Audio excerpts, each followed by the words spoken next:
All right, terrific. Well, good morning and welcome. How's everyone doing today? Good, munching on a bagel, having some coffee. Wonderful. So for those who don't know me, I'm Amalia Duarte. I'm the chairwoman for the Morris County Democratic Committee. So thank you to all the Morris County Dems who are here and those from other counties. I know we've got folks from Sussex. This is our chairwoman, Zoe Heath, from Sussex County. She's our chairwoman in Sussex. So we're so excited to continue our town halls this morning. As you all know, we are featuring all 6 candidates who are running for governor on the Democratic side, of course. But our goal is to give our county committee members a chance to hear from all of the candidates prior to our conventions, where all of us will vote on making an endorsement. So today we're excited to host the mayors, beginning with Newark Mayor Ross Baraka.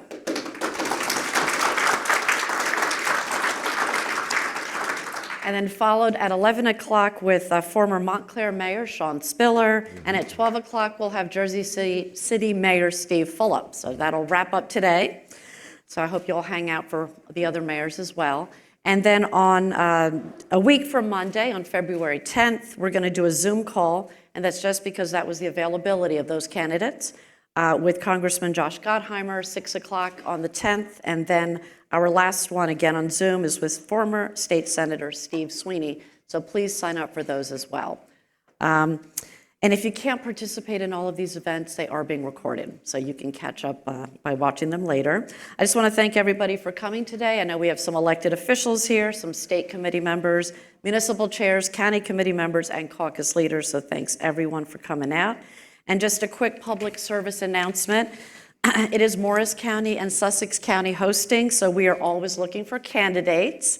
If anyone is thinking about running or maybe today gets inspired to run for office, please reach out to me, chair@morrisdems.org, or Chairwoman Heath at chair@sussexdems.com. I need more coffee here. Anyway, we think it's important to give voters a choice for every single position out there, local, county, state, federal office. So please, especially in our red towns, right? It's so important when our Democrats go in to vote or they get their mail-in ballot that they have a Democrat to vote for all the way down the ticket. So up and down, up and down. All right, last thing, just like at the movies, please silence your cell phones. And it should really go without saying, but would like no disruptions, please. We have all the pre-submitted questions that we went through and tried to consolidate them. So, you know, there might be a couple tough ones, but we really want to be informative this morning and just give you a glimpse into our candidates who are seeking the office of governor. With that, I'm going to turn it over to Chairwoman Heath to introduce Mayor Baraka. Just a brief overview. Ross Baraka is currently the mayor of Newark. He has a degree from Howard University and a master's in education from St. Peter's University. Before becoming mayor, Ross Baraka worked as the principal of Central High School in Newark and served as the city's councilman for the South Ward. As mayor, he has focused on revitalizing Newark through job creation, increasing affordable housing, and expanding educational opportunities. And so I'll start off with our first question as well, is what will be your first legislative priority as governor? Well, I think immediately we need to begin to focus on the budget itself, to have a 3-year forecast and begin to protect our pension, right? Protect funding for schools, protect property tax relief, and build the budget around that, right? We need to begin to make the wealthy pay their fair share in this state, because what has happened is we went into a restaurant to eat, and they got up and left us in there with the bill. I think that these folks, their idea is to rob the poor, give to the rich, and make the middle class pay the bill. We have to fix that, right? We have to fix that budget, and then we have to begin to build housing. I think we need to build housing, not just because it's the right thing to do, but also because I think it puts a shot in the arm of the economy here in the state of New Jersey. New Jersey builds about 3,000 to 5,000 units of housing a year. I think we triple that to 15,000, 20,000 units. Begin to build it around transit first. And not have this us versus me attitude. Begin to talk to local mayors, local elected officials, building trade organizations, housing advocates, and figure out how to triple that number. Begin to use first loss capital to invest in what I think what Murphy created was a public bank. And we need to invest in that public bank, right? We need to begin to use that as an investment arm, not just not a commercial bank, but an investment bank to invest in underrepresented communities, economically distressed neighborhoods, places where housing needs to be available, and put tens of thousands of people to work immediately. I think that that's important. And then we have to begin to invest in small businesses. These are things that we do immediately. Invest in small and mid-sized businesses, especially women businesses, black and brown businesses that have been historically in this state not invested in because our economy has been exclusive instead of inclusive. I think if we did that immediately, do those things immediately, we begin to bolster our economy, make it more robust, get it moving and acting the way it should, and bringing more people into the economy. So there would be this idea about labor shortages, right? This concept of the costs are too high. In my mind, I think the way you bring taxes down, a surefire way to bring taxes down is to get more people to help you pay them, right? To bring people into the economy, to give them the opportunity to own homes, to give them the opportunity to have decent jobs so they can participate in the economy and lower costs at the same time. So we would be trying to lower costs immediately, healthcare costs being the number one thing. We want to lower immediately healthcare costs, prescription drug costs, hospital costs, reference-based pricing at the state level. Begin thinking about what a public option is. If we can't even talk about a public option, Medicare for all, I think that we're not as sophisticated or progressive as we say in New Jersey. We should at least be able to have a conversation about those things. So these are things that I think we could jump off immediately. We hit the ground running and begin to try to make these things happen for New Jersey families immediately.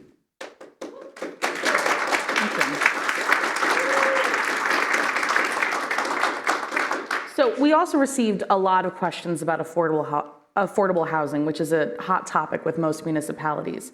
And a few days ago was the deadline for each town to respond to the Department of Community Affairs for their affordable housing obligation number. What are your specific plans to address affordable housing? And I know you touched on building more. Right. No, but that's exactly it. We are 200,000 units or more short of affordable housing in New Jersey. There are 4,000 people with vouchers in their hands today who can't find housing. So that means they have an opportunity to go into a place but can't. So they're homeless with a voucher in their hand because the market does not support the voucher, or people not accepting people to come in to their property with vouchers. And I think Senator Singleton's bill to change zoning laws across the state is something that we need to embrace because that's the first step to allow us to build the housing that we need to build. And I think we need to get out of this. I think the legislators did the right job. And you asked me about legislative priorities. But the legislature did the right job. The problem is not the legislature. The problem is the executive. Affordable housing should have been solved 40 years ago. The legislature put a bill together so we can solve this problem, but nobody could make it happen. Legislatures pass laws and put it on executives' desk, right? Executives have to make these things take place. And because we haven't, we have this fight. And so we have to sit down with local leaders, mayors, council people, community folks, right? Advocates, housing advocates, building trades folks, and begin to figure out how much housing we want to build. If we want to build 15,000 units in the first 2 or 3 years, where do we want to build those at? Where is it most feasible? Instead of having an ideological debate, where can we do this at immediately? And I would say next to transit, that's what we should do. Why? Because it's silly to build affordable housing where there's no access to jobs and opportunity. And I know this because 50% of the people in Newark don't own a car. So we have to build housing next to transit right away. That's what has to happen immediately. And then maybe we'll get a bright idea to begin investing back in transit and expanding public transit as opposed to depending on roads all of the time. But ultimately, that's what we need to do. And I say first lost capital because we could take these tax credits that we give or even pension funds and begin to put it into a fund, an investment fund, and get the philanthropic community and these investment firms to invest in a fund that we create hundreds of millions of dollars to create a market for affordable housing in a state. Right now, there's no market for it. How do I know? Because in Newark, they're building luxury housing in Jersey City and Hoboken and West New York and all these places. Why? Because if I grew up in Milburn, or if I grew up in a town up here, right, and I went to one of the best schools in the state, went to college to Princeton, graduate magna cum laude, make a 6-figure salary at a huge law firm, a huge investment firm, I can't afford to buy a home in a town I was born and raised in Millburn. The average house is $1 million.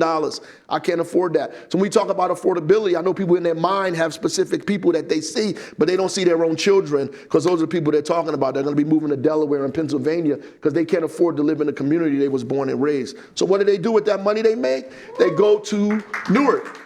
And they live in a high-rise building for $2,500 when people are used to paying $1,500. So you drive people out of the market. So homelessness in New Jersey increased 24% last year, right? Because this is what we're doing. We created a market for luxury housing. We have to reverse that by creating a market for affordable housing and incentivizing trade unions, developers, community advocates to work together to build affordable housing and turn it into a public works project. The same way we did the lead service line changing in Newark, we have to turn it into a public works project and put tens of thousands of people to work. We can do this.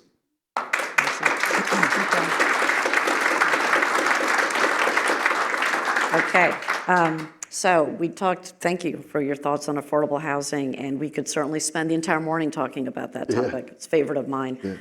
So in addition to affordable housing, many people in New Jersey are concerned about the overall high cost of living. So if you become the governor, how would you fight to reduce the tax burden for residents? Would you look at promoting shared services across our municipalities, maybe even the merger of municipalities in addition to that? God bless you guys, man.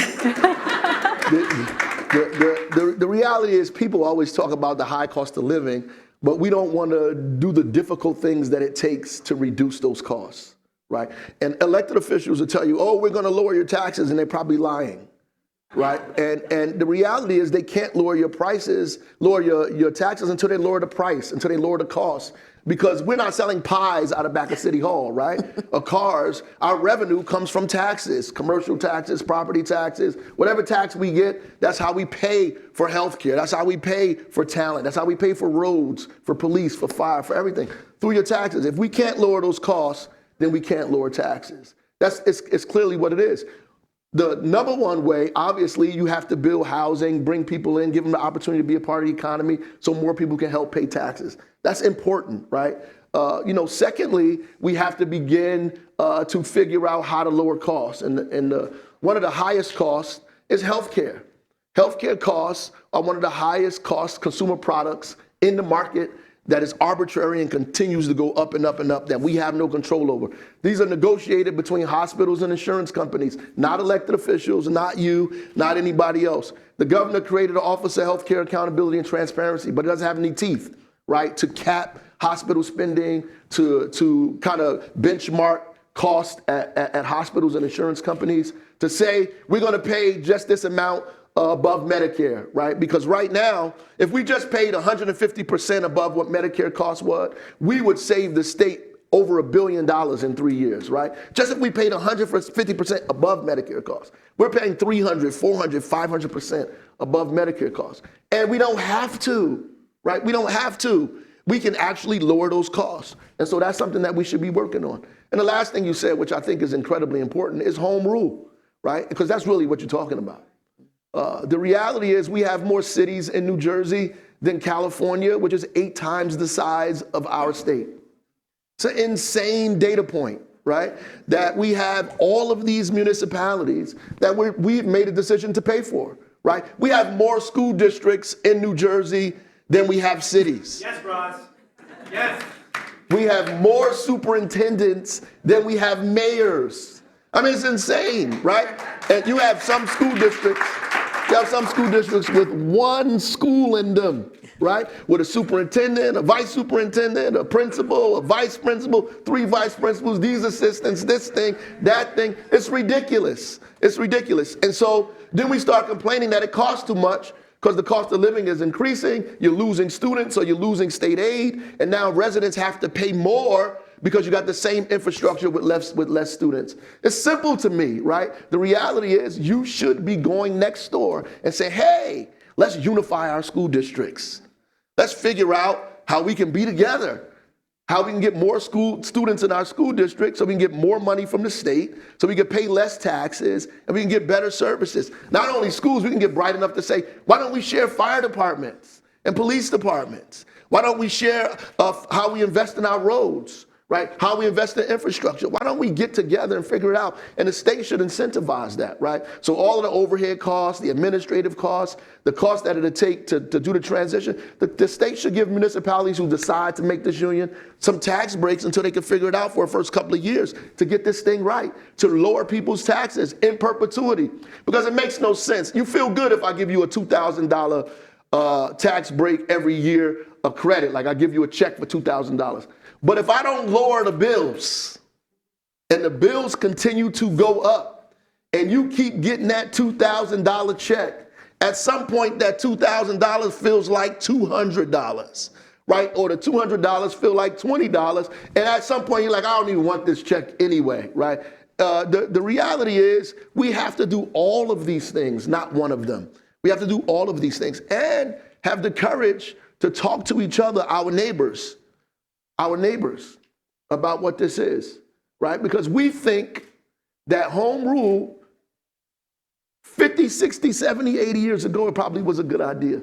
Today, it's a little outdated, right? It's a little anachronistic. At some point, you know, a woman told me, you know, we want to keep our identity. But what identity is this? That you're trying to preserve at the expense of the cost of living in this state and the expense of your children being able to raise a family in this state. At some point, we have to have the courage to move into the next century. Thank you for that answer.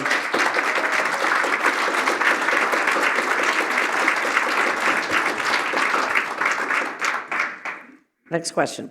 I have so many thoughts about what you just said as a local elected official, but I'm not going to go there, especially about incentivizing towns. Do you support the Stay New Jersey program that will help seniors age in place in their homes? And also, do you continue supporting the Anchor program or finding other ways to keep the state affordable for seniors? So I believe in property tax relief. And I said at the beginning, these are one of the things that we need to talk about. If we're not lowering costs, though, like I said earlier, property tax relief becomes like, you know, unreliable and insignificant at some point because you have to lower costs, or the money that we're giving you for relief really doesn't mean anything. So one has to be coupled with the other. It can't be separate. The problem that I have with State New Jersey, like the problem I have with most of the policies that are created in the state, are created by people who don't see the majority of the people of this state. Most people in New Jersey are not waiting for returns on their investments. They're actually waiting for their check, right? They have a salary, right? They're waiting for increased salary. They're waiting for lower health care benefits. Costs so they can have a greater opportunity for health care.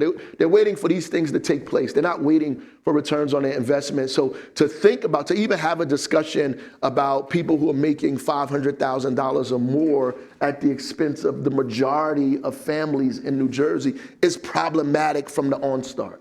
Right? The reality is we have to be figuring out, and what we have to understand, if we take care of the middle all the way to the bottom, that everybody will be taken care of. If you put more money in people's pockets, they invest in the economy. The economy grows and make it easier for everybody in this state. And we should be finding an opportunity to give relief, particularly for seniors who want fixed incomes, who are trying to make a decision to pay their rent or pharmaceutical drugs, right? Who are watching their daughter's children because childcare is too expensive in the state of New Jersey, who are doing all of these things, who are working way beyond their working years still and are not getting compensated for it. So I agree that there should be some kind of relief for seniors. I believe there should be relief for working families, right? And we need to figure out what that looks like. And honestly, I don't think people who are making $500,000 or more in the state at this point should be in that discussion. Right, thank you. Zoe? You touched a lot on the high cost of health insurance. So the full question is, what can the state do to control the high cost and expand access to health care for those who are underinsured or uninsured?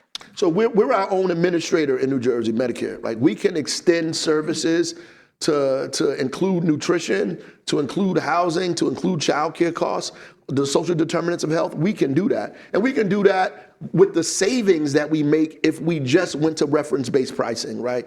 If the state, so first we should be talking about capping costs in the private market, commercial markets, but we should also be talking about capping costs in the public market. So at the end of the day, when we lower those costs with the savings we have, we can expand Medicare to make sure that we cover people who are not covered, give people the opportunity. So like, for example, one of the things we pride ourselves in New Jersey is the strong laws we have about women's right to choose, right? All of the access that we have for women in the state of New Jersey around health care. But one thing we don't talk about in that Senator Ruiz's bill that talks about the affordability of it, the access of it. How are people able to get access if you're in a certain income bracket, if you're in certain communities that are, are not connected to healthcare? It makes it difficult. So we have to get rid of the inequity in healthcare to make sure everybody has access to it, right? So we can do that through expanding Medicare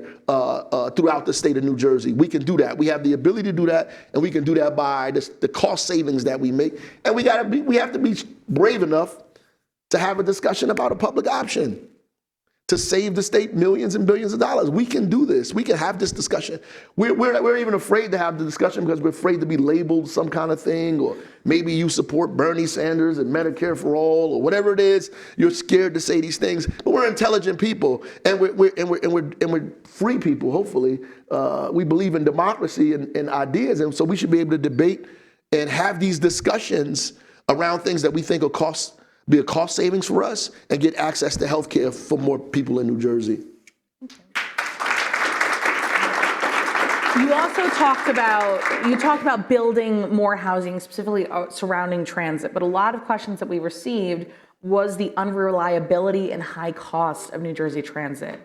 And can you talk more about how you would improve public transportation, specifically New Jersey Transit? I probably know more about New Jersey Transit because we rely on it so much in Newark. I mean, tens of thousands of people travel through there daily, millions a year to get to New York and vice versa, Northeast Corridor. It is unreliable. I mean, remember the governor gave us a free ride on a train that didn't move. It was a little disheartening, to say the least. But the problem with New Jersey Transit is that we using the capital costs for operating expenses. So we're taking the capital funding that is used to expand New Jersey Transit that we should be using to make it more reliable, more efficient, to build a Glassboro-Camden line, a Hudson-Bergen line, to make it accessible to people in counties that don't have reliable access to transportation in the southern parts and the northern and western parts of New Jersey, to create opportunities for bus lines that are reliable, that are standard, that we create this. But the capital funds are used to do that, but we have no capital funds because those capital funds are being used to pay people's salaries, to pay people's healthcare costs, to pay for the day-to-day operating of the business, because no one just wanted to have a dedicated fund to fund New Jersey Transit. Remarkably, we found out that the corporate business tax, which taxes 2% of the businesses in the state, actually raised the exact amount of money we needed to fund New Jersey Transit, right? But because there was this hoopla about taxing the super wealthy in the state, Murphy on his way out decided, okay, we're gonna change it. We're only gonna tax those businesses that make $10 million or more. And the gap in that, we will raise fees 15%, right? To help make everybody else pay. Here's the problem. 50% of the people who ride New Jersey Transit make $50,000 or less, right? So if I'm trying to catch the bus to Newark Airport, which is like 5 minutes from my house, but it's divided by the highway, it takes me an hour to get there. And maybe I got a job that just gave me a raise, and now you've increased my fee 15%, which is taking away from my ability to feed my family. In that, this is an unsustainable way to kind of fund New Jersey Transit. We have to go back to making sure the CBT tax fully funds New Jersey Transit, begin to grow the asset. So if we invested in capital improvements in New Jersey Transit, if we made it more efficient, more effective, if we grew it and expanded it, they would get more ridership.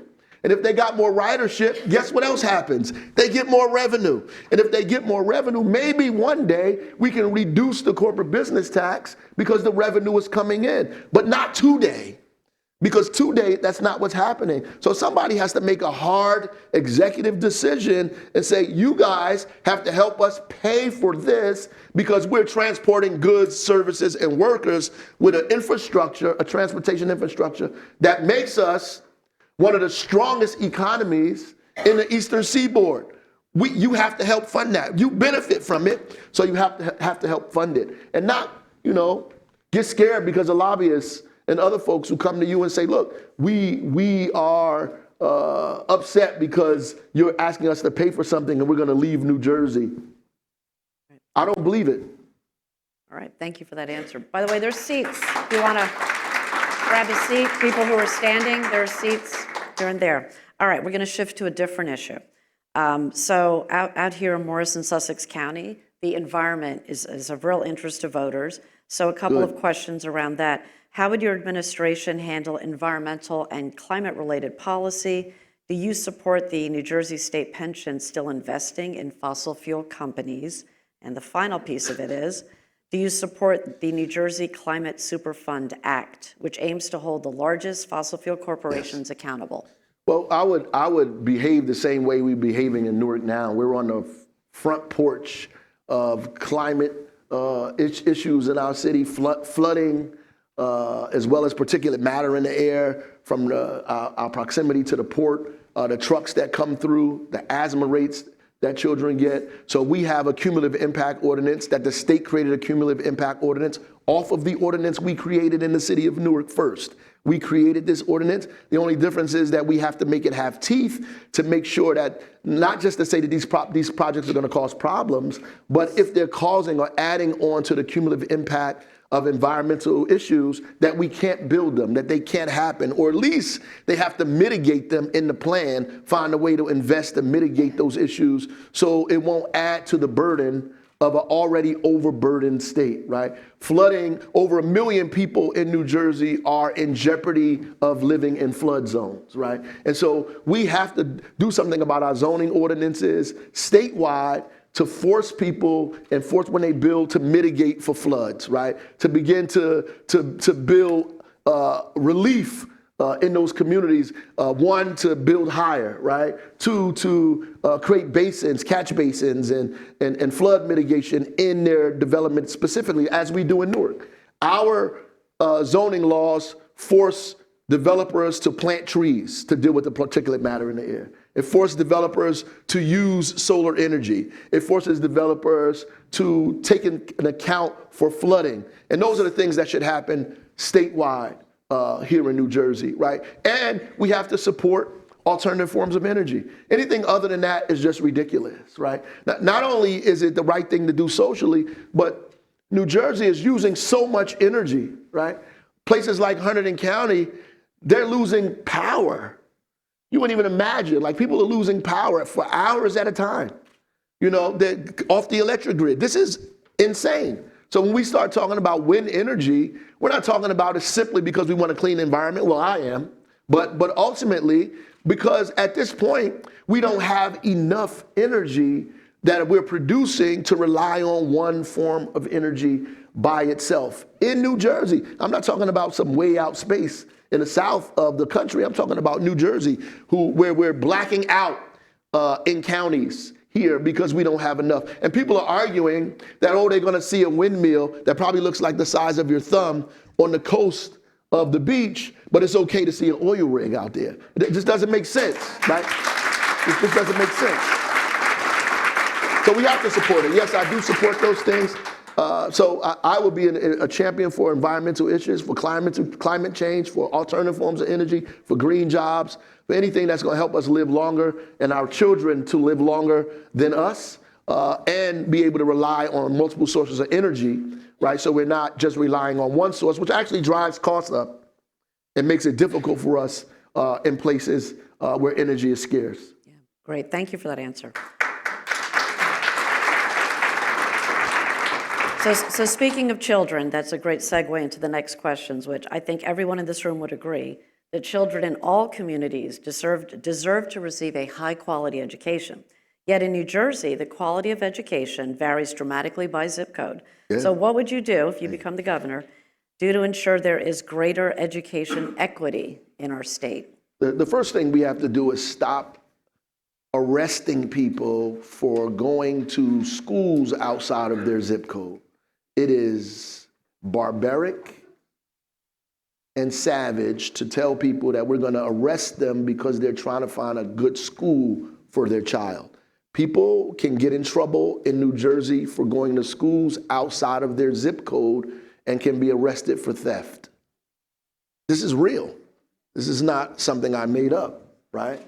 There are people that I know who came here from other countries and are in cities that don't have English language learning or English as a second language, right? So they take their kids to other school districts in fear of getting in trouble because the district that they live in don't offer it. First, you have to figure out how to make sure that they offer it in the place that you are, but also not put pending doom on folks because they're moving from place to place. I think part of the answer to this is what we discussed earlier, which is begin to unify school districts. I think that's part of the answer. And whether we know it or not, New Jersey right now is in mediation. And in a couple of weeks, the state is going to come out with what they came up with in mediation about segregated schools in New Jersey, because segregation in the Constitution of New Jersey is illegal, but New Jersey is the 6th most segregated school district in the nation, right? So I'm interested to see what's going to be the response of everybody the minute they come out with these ideas. And some of the ideas, obviously, they want to create regional or magnet schools in specific counties so kids can be bused to those counties. On its face, it might sound like something good, but when you look deeper into that, it's more problematic because people trying to send their kids to these communities is not going to happen, and you're going to leave folks in deeply segregated, racial and economically segregated pockets in the state of New Jersey. What we have to begin to do is fund schools directly who have figured out how to bring more diversity into their ranks. How do I get more students to come to my district? How do I, if I'm a school in a district that's predominantly black or predominantly white, but in my school, I have figured out how to get South Asian students, Latino students, African American, white students into my school, whatever it may be, the state should help fund that school specifically on the practices that it did in order to create the diversity there and allow the district to begin to duplicate that in the schools or in their district. And that's something that we should be, if we say we're going to fund diversity in schools, I think it incentivizes people to figure out ways to put students in their school system that are not usually or normally there. We have to do it this way. And I don't disagree with the other things that people are going to come up with, because I don't think there's one panacea to fix this problem. But I think we're always going to have to incentivize communities to begin to figure out how to do these things on their own. And I would rely on local folks who are conscious of this, because I don't believe everybody in New Jersey is cynical. I don't believe everybody in New Jersey loves segregation or wants things the way they are. I think people believe in diversity here. They believe in inclusion and equity. I think New Jerseyans will stand up for what's right. If you give them a good plan with good ideas that ain't going to kill their pocketbook, that they're going to support it. I believe that. And honestly, I think if we give them the tools to figure out how to make their communities more diverse, people will be willing to do that. Great, thank you.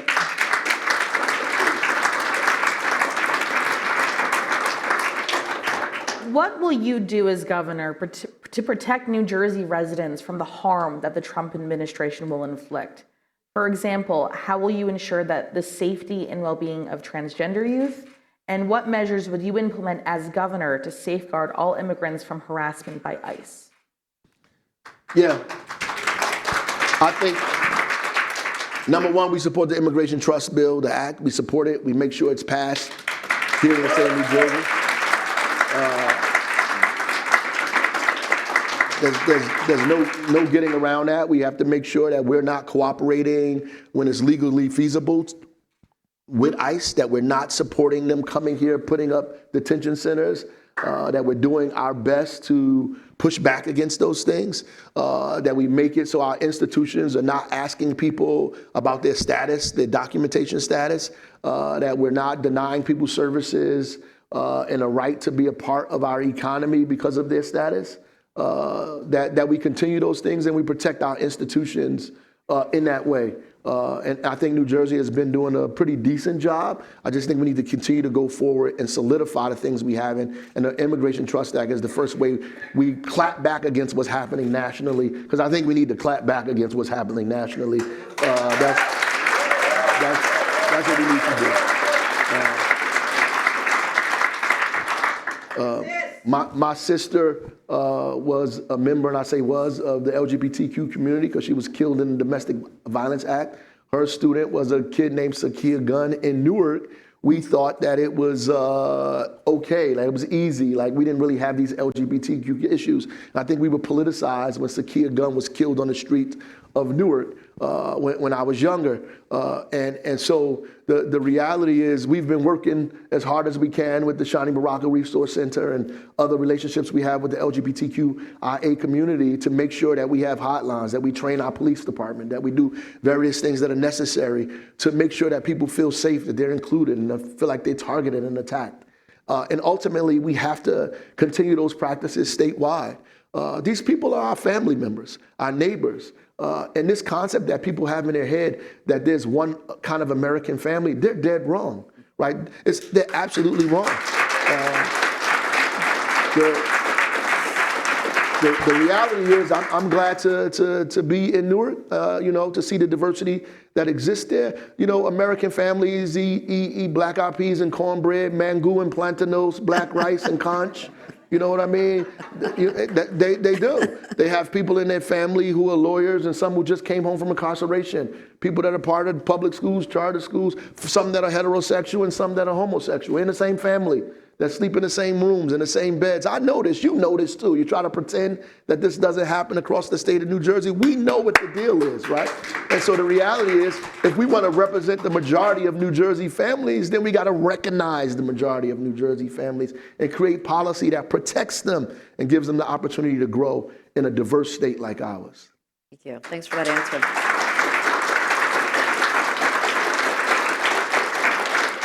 So switching gears to national issues, there was this horrible plane and helicopter crash this week down in D.C., and the president came out with this ludicrous, within hours, this ludicrous idea that it was caused by DEI hiring, and it was so disgusting to hear that. So how important? I thought you were talking about Hegseth for a minute. No, well, I could go on and on. I've been saying to people the past 10 days have been like that movie Poltergeist. He's back, but it's worse, right? Because it's not a movie. This is what we're living in right now, but that's a different conversation. But anyway, how important do you think it is for Democratic politicians to loudly refute Trump, his false claims and narratives, and if you become governor, how would you pull together the governors of the region to speak out with one voice to not only the president, but to Congress as well?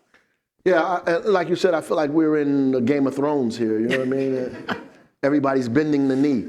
That's what it feels like. It feels like people are trying to be as moderate as they possibly can, tiptoeing and being careful.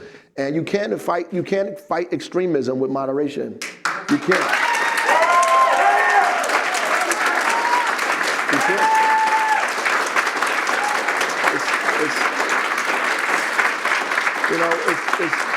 It's a recipe for disaster, right? And I said that to somebody, and they say, "Oh, so you're saying we should respond to hate with hate?" I said, "No. What you're assuming is that love is less powerful than hate, right? The reality is we want an equal and opposite force, right? And we believe the equal and opposite force is democracy. That the Democrats are actually right, right? That we're actually right. The things that we want are right. We're right to want an economy that's inclusive. We're right to want to protect people and their rights. We're right to protect immigrants and understand that immigrants add to our economy, add to the liveliness and robustness of what's happening in our state. We're right. We know that, right? The Bill of Rights is actually right, that the Constitution of the United States is something we should stand on, that this is the right. These are right. I mean, why would you run from that? Running from that is running from the essence of what the party is in the first place. And honestly, I think people around the country are waiting for somebody to stand on their democratic values. When we did the thing, when we stood up for the immigrants in in Newark who were attacked by ICE, some of them were Puerto Rican, by the way, which is ridiculous, right? Maybe we need to give them a geography lesson. But at the end of the day, we stood up for them because it's the right, because they're our neighbors. They're our neighbors, right? When we go eat, they serve us, right? They're at our community. They play basketball with our children, right? They're trying to make a living in our community. We're right to protect them, right? And so when we did that, everybody began to pile on. And I think New Jersey has to stand up, because right now, Virginia and New Jersey are the only national elections that will happen, and people are waiting to see how we respond to Donald Trump. Do we cower? Do we run and hide? Do we do the same things we've been doing, or do we do something completely different? Risk it all on a pitch and toss. Go out there with our chest out and our head back and say, I'm a Democrat on purpose because this is what I believe. Now, can I say one last thing about that? My family came here from the Carolinas, and I said this, right? The reality is they came here fleeing Jim Crow. They came here fleeing segregation and became a postal worker and a social worker, and their grandson became the mayor of the state's largest city, which would have been impossible in the Carolinas at that time. And that's why we sympathize. And that's why millions of people from all over the world who did the same thing, who came to Newark, the port city, second largest in the nation, with everything they owned in their suitcase, looking for a democracy that was promised to them from around the world, that was advertised to them, by the way, to the rest of the world, that democracy is here, that if you use the grit in your hands and your heart and your compassion, you could build something from nothing, own a home, build the American dream, be a part of something great. They came here because of that. And to say now this is not true, that we can't have these things, is now saying that the America we tell everybody that exists is a lie. That it's a lie. That we don't have access to these things really, right? I think we owe it to the people in this state and owe it to the people in this country to live and die on a mountain upholding our democratic values.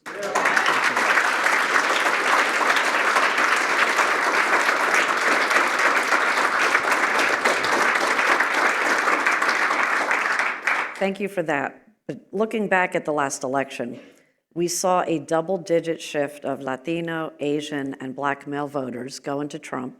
We also saw a drop in voting from Asian, Latina, and Black women. So how will you and are you working to reverse those trends? So I tell everybody the Republicans didn't win, the Democrats lost. And the reality is we have been winning in nefarious ways for a long time in New Jersey that we forgot how to actually fight, right? So 500,000 less people came out. We've given up on retail politics, and we have to go back to that. Thank God I was in a thrift store in Clifton, a barbershop in Patterson, I went to an eyeglass store in Montclair, a barbecue hut in Maplewood, right? So I'm going a bar in Warren County, right? So I'm going everywhere where people are to have real conversations with them about the issues that affect their life every single day, to make them understand that the things we want in a Democratic Party are the same things that you want. And maybe we have not been articulating it to people the way we should, but we have to get back to retail politics. Stop allowing 2 and 3 and 4 people to make decisions for all of us and get into the grit of what's happening in people's everyday lives and excite our base. If we can't excite our base, we lose in New Jersey. I'm telling you what's a fact. Because when I come out of those places, I see Chitterelli coming out of those places too. The reality is we got to excite our base. If mom doesn't get up to vote and wake those boys up out the bed and take them with them, then we're not excited about voting for Democrats, right? If we walk past our husband with the remote control and go vote and allow him to sit there, we're not excited. If we're not talking about it in barbershops and beauty parlors and nail salon, at the church, at the synagogue, at the mosque, then we're not excited about voting. We have to have candidates that put a fire in our belly, right? And if we can't do that, we get this humdrum kind of discussion that's way up here that nobody knows what the hell you're talking about. We're gonna get creamed. I'm telling you, I know this for a fact. I'm talking to truck drivers who told me I'm for a green economy, but you want me to trade my truck that I have for 20 or 30 years, and you're giving me $30,000 to do it for a truck that costs $150,000. Who's paying the gap? And then you're saying I have to be attached to Port Authority in order to make it happen. So you cut out all the other means that I can to make money. So I don't know about the Green New Deal. I support that 15 years from now, but today I gotta feed my family. Those problems are fixable. We're smart enough to fix his problems and make our economy green at the same time. We're smart enough to make sure that he doesn't have to risk feeding his family and the economy at the same and the environment at the same time. We can fix that. But you know why we don't fix it? Because we don't even have conversations with him. We don't even know he exists. So how can you solve a problem for people who you think are invisible? We got to see everybody in the state. That's really what it is. If you are the nominee, I will be.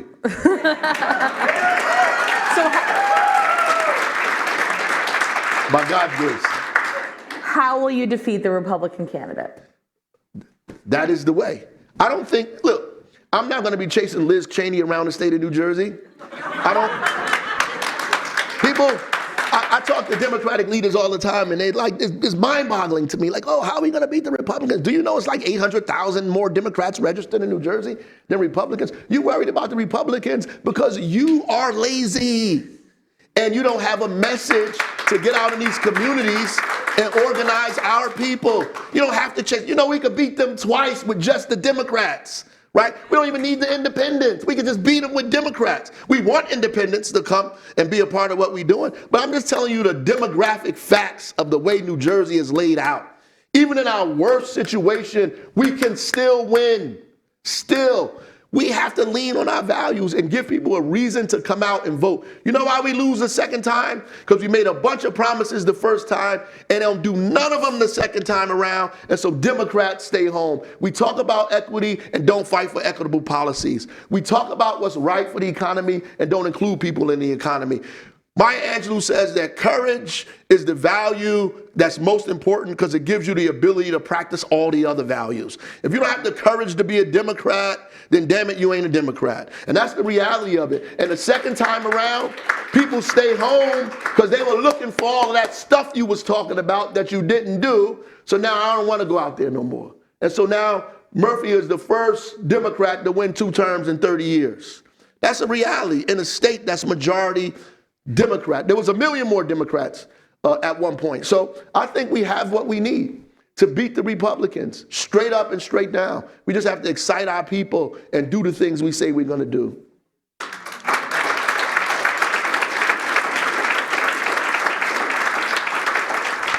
I'll preface this question by we're asking everybody this. If you are not the nominee, will you support whoever wins the primary in the general election? Absolutely. I think everybody's going to say, yeah, you know that, right? I hope so. We hope so. Fingers crossed. Warn you in advance. You can just check that off. Everybody's going to say, yeah, it's like nonsense to say no. But in reality, these people are not my enemies, right? I think we got good Democrats that are running. The problem is we just don't need a good Democrat, right? We just don't need another governor. We probably might, at this point, need another direction.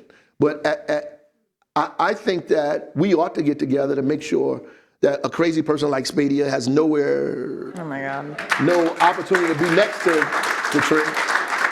that he can stay on the radio, whatever the heck he's doing. He just stay doing the crazy stuff that he's doing.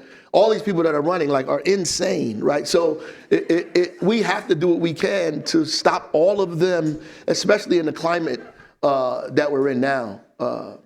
Because our real enemy is these people that are doing these things on the federal side. And that's really, really, really what we need to keep our eye on.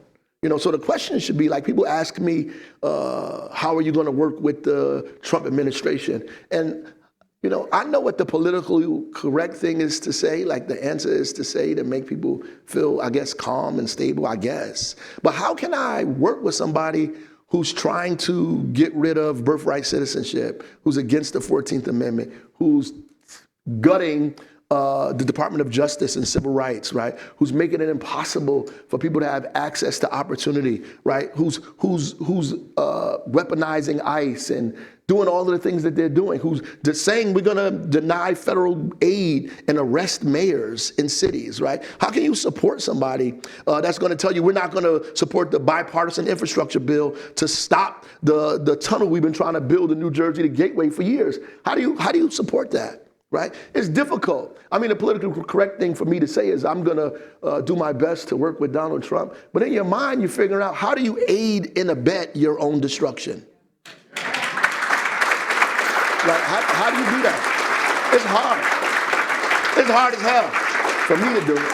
But if he does a 360 and turns around and comes to New Jersey and say, we want housing, we want affordability, we want to protect immigrants, we want an economy everybody can be a part of, I'll be like, yay, Donald Trump. But I don't know if that's going listen, I don't know if that's going to happen no time soon. So the only thing I can do is make sure the folks in New Jersey are safe, secure, protected, taken care of. We grow an economy that benefits us all, that we're strong, and we show in the rest of the country that the state of New Jersey, we're not cowards here, and we're doing what we need to do to protect our families, our neighbors, and our friends. And if all of the Democrats on the stage agree with that, then we should always be together.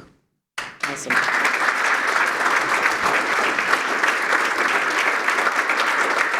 All right, so you've made some terrific points, and it'd be great to do deeper dives on so much of this, but our time is up. So I want to give you time to kind of make your closing argument. Why should our county committee members who are out here today from Morrison, Sussex, why should we support you for an endorsement to be the Democratic governor nominee? I think the time demands it, right? Honestly, I think right now we need strong leadership, we need a strong governor, and we need somebody that stands strong on democratic values. That's number one.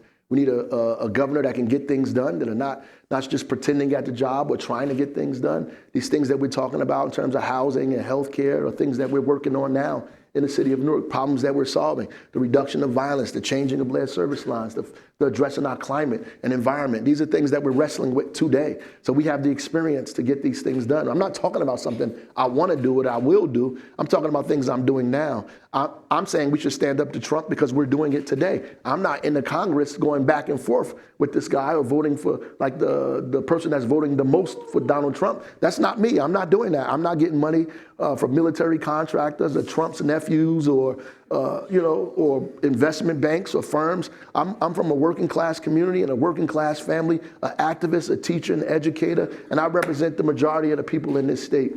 That's the truth of the matter, right? And then ultimately, I only think it's two people running for governor. It's all of them and me.